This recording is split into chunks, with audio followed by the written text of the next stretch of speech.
Բարի երեկո ձեզ սիրելի քույրեր ու եղբայրներ, Աստծո կամքով, Հիսուս Քրիստոսի անունով շատ ուրախ եմ բոլորիդ ողջունել։ Ամեն, ամեն, ամեն։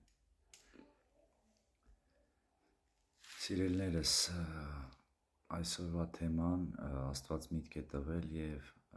թեման վերաբերում է հոգեգալստյան օրվա առթիվ եկեղեցական որպես տոն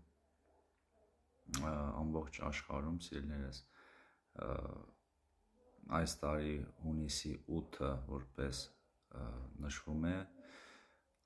եւ սիրելիներս եկեղեցիներում թե հայ առաքելական, թե ավետարանական սիրելիներս նշվել է քահանայի հովիվի կողմից, որ կարևորությունը եւ մտքերը այն, որ նյութական բարիքների եւ հոգեվոր բարիքների կարևորությունը որն է առաջնահերթ եւ ինչ քայլեր պետք է ձեռնարկել, որ մենք չլինենք կախված այս նյութական աշխարհից, սիրելիներս, եւ նախ եւ առաջ սիրելիներս հոգեգալստյան այդ օրը եւ երբ որ մեր Տեր Հիսուսը ուղարկեց այդ շնորհները առաքյալներին եւ այդպես սիրելիներս այն մարդկանց, որոնք ի վերուս ծնված են համարվում եւ սիրելիներս բոլոր նրանք, որ պատրաստ են Աստծո հետ լինել, նրանք պետք է անջատվեն այս աշխարհից եւ սիրելիներս ապաշխարեն, մեղքերի թողություն անեն եւ ի վերուս ծնվեն, սիրելիներս Սուրբ Հոգու պարգևները ստանան եւ Սուրբ Հոգու պարգևների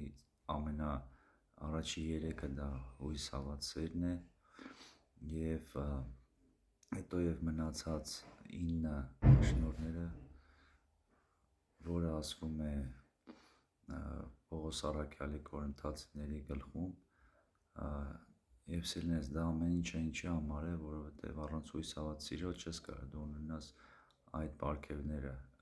եւ դա առաջինը Աստծուն հետ է կապված նոր մարդկանց առաջի գլխավոր երկու պատվիրանները եւ սիրելիներս հոգեվոր հասունության համար է այս ամեն ինչ, որտեւ սիրելիներս դուք պետք է այդ ամեն ինչից հետո հոգեվոր հասունություն ունենաք, որպեսզի կարողանաք թե հոգեվոր թե նյութական շահերը ծառայեցնեք Աստծուն, սիրելիներս, դա է ամենակարևորը։ Աստված